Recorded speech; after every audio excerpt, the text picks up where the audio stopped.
Stolen Sports Talk worldwide with some news from the world of boxing. So y'all know what time it is. You ain't in a rush to get concussed.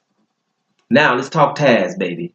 TAZ, Tasmanian Devil. Y'all know who that is. That's Guillermo Rigondeaux. Calls himself El Chacal. I call him Taz because y'all know Tasmanian Devil, when he come, everybody scatters. All animals scatter all over the place. That's how it was with the Guillermo Rigondeaux down in the 122-pound division or 118-pound division throughout his career. Right? Throughout his career. And, you know, named fighters that we love, the Abner Morrises and Santa Cruzes of the world.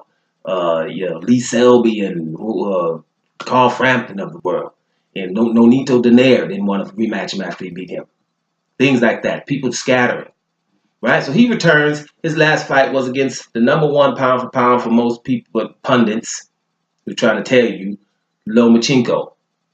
So his last fight, he goes up 2 weight classes to fight Lomachenko. Right? And he has to stop in round 6, says something's wrong with his left hand. Nobody believes him. It's a brother. Ain't gonna believe him. Don't care. Didn't care. He had to go up 2 weight divisions. Now, don't get me started, but I guess it's a Guillermo Rigondeaux video, so I can just rant when I want to. First of all, he shouldn't have had to go up 2 weight divisions. People wasn't fighting him in his division. He should have been higher on the pound-for-pound list because of people avoiding him. At some point, some of the people that were avoiding him were in or around the pound-for-pound list or even higher than him. Okay? All of that stuff was going on. He couldn't get fights. He has to go up 2 weight division to fight the very best fighter in the world is what people are saying. And the very best fighter in the world had just left the 126-pound weight division. So they could have met at 126. One was coming from 122 all the way up to 130. They could have met at 126. No one was asking for that. Right? No one was asking for that. You know, so that's what irked me back then. That's why I barely watched that fight. I barely watched the fight because I knew what was going to happen. I didn't like what he had to do. You know, it's because that's how boxing is. No one cared that he had to go there. Now, here's the kicker. What happens? He's the champion, IBF champion. He goes up 2 weight divisions, and they strip him of his title in the 122-pound weight division.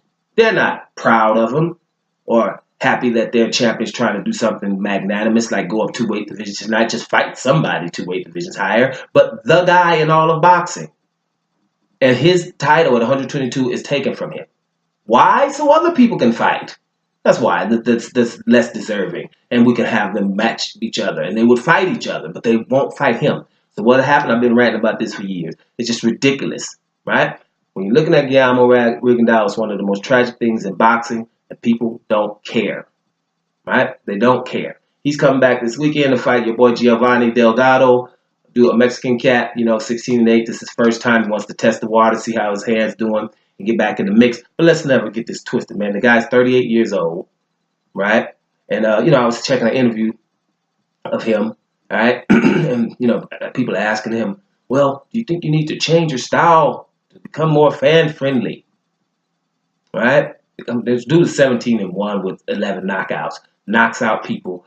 Matter of fact, broke about 2 or 3 jaws in a row, right? But he has to change his style because people have labeled him after he beat Nonito Donaire, who was way bigger than him, damn near undefeated, right? The man, about to be pound for pound, the man at the time. Nonito Donaire was the second coming of Manny Pacquiao. They were hyping him. He gets beat by this smaller guy in Guillermo Rigondeaux, and they get mad at him. So that's why he's called it boring. What's boring about breaking people's jaws? You know what's boring about it? Is people that come to watch black people get their face bashed in are upset when a black person is hitting someone and not getting hit. That's the only people that would call that boring. Why was the Mayweather versus Pacquiao fight boring? When one fighter was supposed to throw punches in bunches and be a whirlwind. And like I say all the time, those 2 straight right hands in the round 1 put him in a passive situation. That's boring for people who are wanting to see a brother's face bashed in. Anyone else is watching boxing don't care what color these people are. That's not boring to them. Like, what are you talking about? Shoot, you ain't hitting him. He's breaking jaws. Guillermo Rigondeaux got everybody running around scared of him, and he's way smaller than everybody. Right? So Guillermo Rigondeaux should have to change his style to, for these people to be happy with him. Is anybody asking Tyson Fury to do that? Coming in over 50 pounds heavier than Deontay Wilder, right? Jab a few times, staying on the outside, barely engaging. Barely, just a little bit. Just a little bit engaging. It was all this big old behemoth had to do against a skinny old 209-pound dude, right? And he's the people's champion. He won by far. Oh, by the way, he was knocked down twice. And all those things. There's no one saying, Tyson Fury, change your style. Are they? Right? Now, he's not knocking people out. And he should, because he's bigger than everybody. Still, no one's asking for him to change his style. This little man, I'm about to call him young man, 38, he ain't young no more. This man, they're not. He's not in the pound for pound list, even though he's basically undefeated, unless you want to count, going up 2 weight divisions and fighting the best fighter in all of boxing, right? Has a decorated amateur career, over 300 wins, about 12 losses in the amateurs, 2-time Olympic gold medalist. He's not on pound for pound right now because he lost a fight to someone 2 weight classes higher and the best guy in boxing, right? What happens to Gennady Golovkin when he loses to Canelo, or vice versa, whoever won those fights, close fights. Both of them still number 3 and number 4. Not totally out of the rankings. And ain't none of them done nothing remotely as good as this little guy here.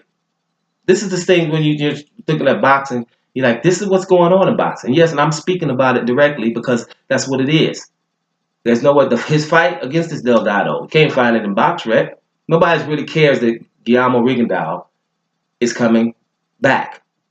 So we got to get off this narrative that he could possibly be boring, because this is one of the pound-for-pound greats. This is one of the best fighters in all of boxing right now, right? And if this is boring to you, you're not a boxing fan. You're not. There's something else that's driving you, and it's the same thing. It's driving most of these boxing fans. That's why we have these discrepancies.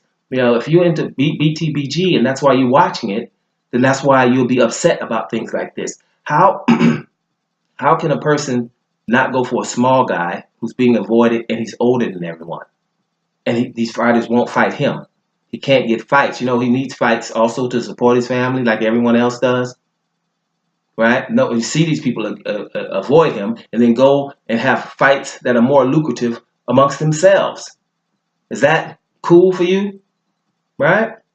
So when does your empathy kick in and say, man, wait a minute, we got to do something for this fighter here. Either we put him in the pound for pound to make people fight him, or everybody around him is stripped of titles that won't fight him. There's ways to do this, but you know what the easiest way is? Is the one, hey man, people don't care anyway. It's a brother. They don't give a damn about him. What we do is we strip him of his title. That's it. So he ain't got no titles. So there's no reason for him to fight.